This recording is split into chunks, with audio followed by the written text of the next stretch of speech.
I thought I was called for a session. My name's Anjum, so you can go Anjum, Anjum. I like it. Nobody says that. Not many people say that. Anjum! Anjum! Anjum! Anjum! The only time I heard such reverberations were when Sachin was playing his last test match in Mumbai, and I'm sure the whole world knows about it. I'm sure everybody in this room knows about it. So that was the only time I was one of the amongst the many in that audience and going Sachin, Sachin. So, it's just stuck with me that hopefully we had won this World Cup game and we had won the World Cup. So probably when I came back, people would have said, Anjum, ye nahi hai, dusri wali hai. But thank you very much at the outset, Sairi, her team, everybody. Shrishti, she's been great follower. Great, great follower. I wouldn't have been here if she wasn't following me, honestly. So definitely, it's thank you very much to your entire team, Sairi, because I wouldn't have been able to see such lovely people and hear such lovely thoughts. I've been sitting around here on a shared chair for the last 7 minutes, but I think before I say what I have lots to say for, but let's just reverse this order. I play a sport which everybody knows is cricket. Very few people, very few ladies would have played the sport, and yes, a stat is very limited as well. Nice words were just spoken for me in the introduction, but let me put this thing back into the audience. I would like to hear from you what you would like to hear from me. So I'm open to anything that you want me to address to this audience. Please.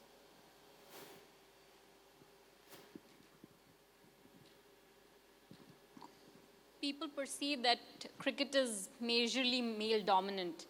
When you started, there would be very, very few women who would be playing cricket, I'm sure. How did you thought of that? You followed your passion and you were good at it, I'm sure. But what went through in your life to do that? Not many people know that it was actually a women's sport. Men started playing cricket. And much later than women started. Women started way back in 1745. And that's the first recorded picture in the history of women's cricket. Wow. They used to play in England, in Surrey, and men used to watch. They used to have bets. And Lord W.G. Grace, his mother, Martha Grace, was actually his coach. So sport of cricket was actually started by women, but today it's actually taken to the next level by the men. And we really thank them for it because cricket has really reached greater heights. For me to take up the sport was pretty much actually simple. I have a great sporting family, and they supported me completely throughout to go out there and play a sport, but never at the cost of studies. So even whether I liked it or not, I had to still come back and do that silly homework that had to come from the school. And couldn't finish all 8 subjects, so I used to manage to and be very punctual in time to get to the class next day and make sure in those 7 minutes, which is between first class and the second class, I copy the lectures. So that's how I managed. But my parents were very clear about the fact that I had to study and play. But because it didn't stop me from playing, and probably, I don't know, it was lucky for me that I kept managing to pass every classes that I went through and then managed to continue playing also simultaneously. The main reason why I continued playing was the fact that I loved the sport. It is a religion in our country, and obviously when I started at the age of 9. The first friendly game that I played was when I was in my 4th standard. So because I could get an early head start, I didn't know there was an Indian team at that point of time, but I always aspired to go to the next level. So if I was playing for a under 12 team or under 13 team, so my target was to go to the under 15, then go to the 19s, 23s, and so on and so forth. So that's how the target kept on going. So when I finally made it to the Indian team, the target was to become the vice captain and then the captain and then so on and so forth. And of course, at least contribute in winning to the World Cup final. So the best that as a team we've ever achieved is getting into the World Cup finals in 2005 as an Indian team. So because I loved the game, I kept playing, and the doors just kept opening up. Fortunately, because I always used to play with the boys, so neither did my coach see a lot of difference as a student, nor did the boys who were playing, who were same batch as me, or my juniors or my seniors, ever think that a girl is bowling at me or a girl is batting against me. So they used to treat me just as a player, and that helped me cultivate my cricketing knowledge much better. So that's how it all started, and but yes, not without the support of the family and not without my having an interest in the game. Got it. Thank you so much. Pleasure. Please.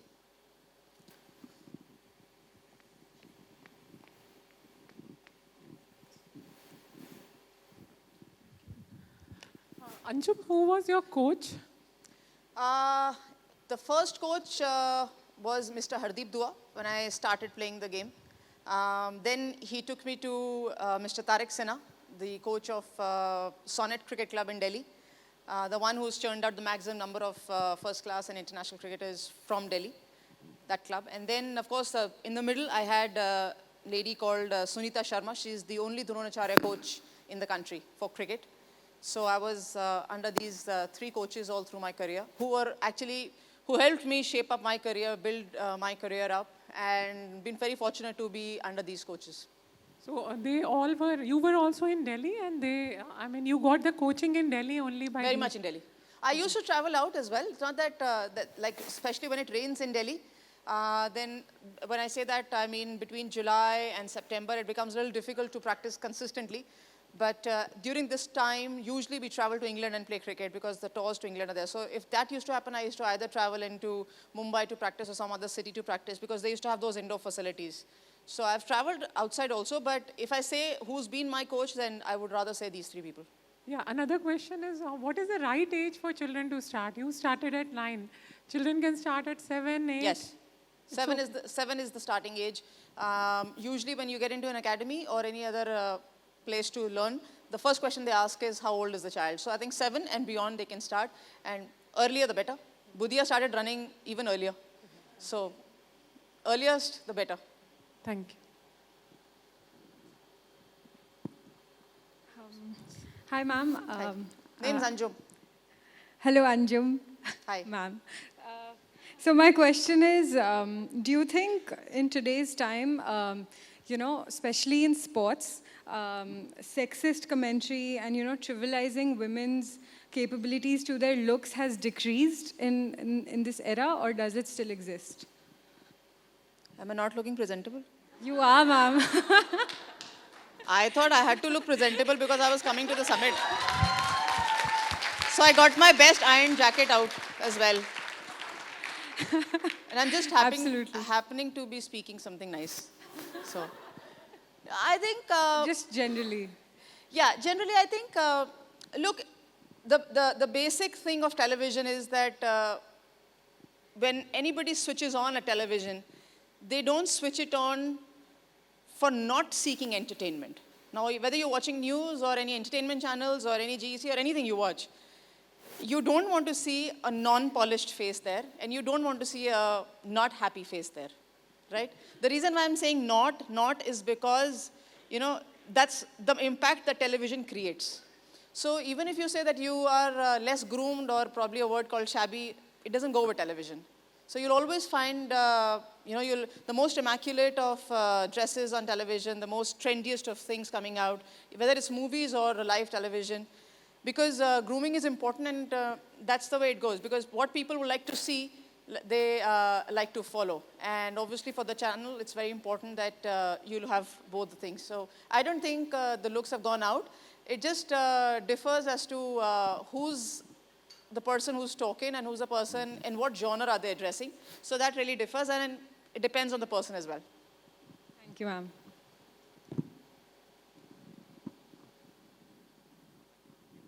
Hi, Anjum. I'm Rahul from Lakshya Jeevan Jagrati. We are social enterprise. I just want to quote one question to you. If a boy want to do a business, nobody... Sorry, can you repeat that, please? Yeah, if a boy of a house want to run a business, nobody's going to question him, dare to be. So, but if on contrary a girl wants to do, they will question her, dare to be. So how many times and how many people in your life asked you the same question on a different notation, dare to be, and how you solve this? Rahul, if you can just repeat your first half of the question. Okay. Please, sorry for that. See, it's a gender bias I'm talking about. I'm saying that if a boy of a house want to do a business, nobody questions him and rather appreciate that the boy is running a business. Okay. But on contrary, if a girl is trying to do that, the people or the society around will say, dare to be. How dare you thought like that? So how many people in your life, like you came across, who asked you the same question, dare to be? Yeah. There's a very famous dialogue in a Hindi movie. कुछ तो लोग कहेंगे, लोगों का काम है कहना. So I leave it at that. And I like to follow this also. It doesn't happen every time. I'll be lying if I say that I don't get affected by it. I do sometimes. But if I can just say it is just 0.1%. That 0.1% also is quite a high number when I say that. But at least if I see the other side of it, at least it's 99.9%. I follow this, that everybody has to comment. They like to. Whether they're asked or not, it doesn't matter. So it's like the other day somebody mentioned, why have they gone abroad to Rio to play so much? They've lost. Nobody's feeling happy sitting here. Ask us, we are sports people. We ourselves are following the Indian team. More than 100 people, athletes have gone to Rio. Every day you switch on TV, you wake up in the night and you watch the women's game. You wake up early in the morning to follow the results. It's an extra work for people like us because of the time zones. But it's only because we want to know what's happening with our athletes. They have not gone there to lose. They've gone there to win. So I think everybody, even in a corporate life, I think nobody walks out of their house to go out there and sit idle and have a cup of tea and come back in the evening and just get a paycheck at the end of the day. It doesn't happen. It may happen 1 or 2 days in a month, but it usually doesn't happen. For others to comment, that's okay. I mean, everybody has their own, it's a free world, they can say that. It's up to us what we like to do or we don't like to do. And I learned this in a very nicer manner. When I was a kid, my uncle told me, he says, when you go and bat in a test match, usually when you prepare as a kid, you prepare for a test match, not for a T20. So when you go and bat in a test match and somebody starts throwing bouncers at you, relate it to your life. The moment they start throwing bouncers at you, so either you leave it so that the ball can go to the keeper, or you pull it or play it, because obviously you can't play it like here, the ball is coming here. It's coming at your head, so either you play the ball away from your head or you choose to leave it. There are two choices. Similarly, when you practically put it in your daily life, you understand it. There are problems and things which are going to come to you. So either you decide to play at it, that means you have to have control, because if you play the ball and it goes in the air, there's a fielder waiting to catch that ball near the boundary. So you'll go out. Or you decide to leave it, and the bowler has to go back, all the way back, all those steps to come back and bowl the next ball. So if you put it practically in your daily life, it makes a lot of sense. So that's why I said what I said, that kuch to log kahenge. Hello. Hi, Anjum. My name is Divya. First of all, thank you so much for setting up an example for so many lovely ladies who could look up to you and, think of a career in cricket. Thank you so much. Thanks a lot. Okay. And I needed a piece of advice. See, when I see people succeeding in their life, and when I'm talking about people, I would say women. So unmarried girls, girls who don't get married, are much more successful and are able to set up a career and be proud of themselves rather than people who get married. So, because married people have lovely people spreading so much negativity around. So, do you have a little piece of advice for those positive mind people with such bubbly creatures around? What's the question? Ma'am, any piece of advice to, keep us motivated and our positive minds, positive attitude, so that we can go on no matter how many fielders are there on the field? See, I personally feel that motivation comes from within. If it was so readily available at the end of the street, then probably we'll have people lining up there. So, and it's not. I read a beautiful quote from Gautam Buddha yesterday or day before. It was floating around and I read it. He says, मैं लोगों के अंदर रहता हूँ और लोग मुझे मजहबों में ढूंढते हैं.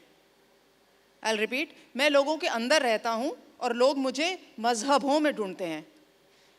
Which, if you think about it, it's so true. Why do I need to seek peace or anything outside? It's within me. Similarly, motivation. What motivates me? Success, money, work, family, whatever. There are factors. Probably it's just that we've never noticed or identified what are those factors which motivate us individually. And if you list them down and you start striking them off, whether they are on their list and they're giving you pleasure or not, then you start realizing what is missing and what is not there and what needs to get added there. And you'll actually realize where it has gone. Because something that you're talking about yourself is always coming from within. You don't need to go outside. What you need to go outside is for a little emotional support, which everybody requires. I won't use that word called motivation because motivation comes from within. Support or an emotional support comes from outside. And that comes from your nearest and dearest of people. It may be your friends, it may be your immediate family, it may be anybody, whoever is closest to you. And the best part is to speaking about it to them. Because the moment I've always learned one thing, the moment you're in trouble, stand on a cliff and start shouting, you're in trouble. Somebody will come and help. Because if you don't shout and don't tell the people that you're in trouble, thinking that, oh, what will they think, nobody's going to come and help. So it's the easiest to stand on top and just shout, boss, I'm in trouble, I need help. Thank you so much, ma'am. Pleasure. I'll ask them one last question. Hi, Anjum. Hi. You have won the World Cup, Women World Cup. So when we see Indian male cricket team winning the World Cup, they get a huge applause here, have great welcome back here. So I think that women cricket team didn't got that. So what was your reaction to it? Hi, we've been the runners-up in the World Cup. As an Indian women's cricket team has never won a World Cup. We're just still waiting for that day. Because the day that happens, I'm sure don't need to remind ourselves of 83 and 2007 and 11. We'll say, oh, this is recent and, the women have won. So the best we've gone is the footage that you just saw was of the 2009 World Cup. That was in the semi-finals, but we've gone one step ahead in the previous World Cup. That's where we've gone. So the final World Cup glory is still eluded India. We're still not good enough to win the world. Awesome. Wonderful questions, guys. Anjum, thank you so much for Pleasure. your candor. Thank you very much. Lovely audience. Thanks. You guys, bigger round of applause for Anjum.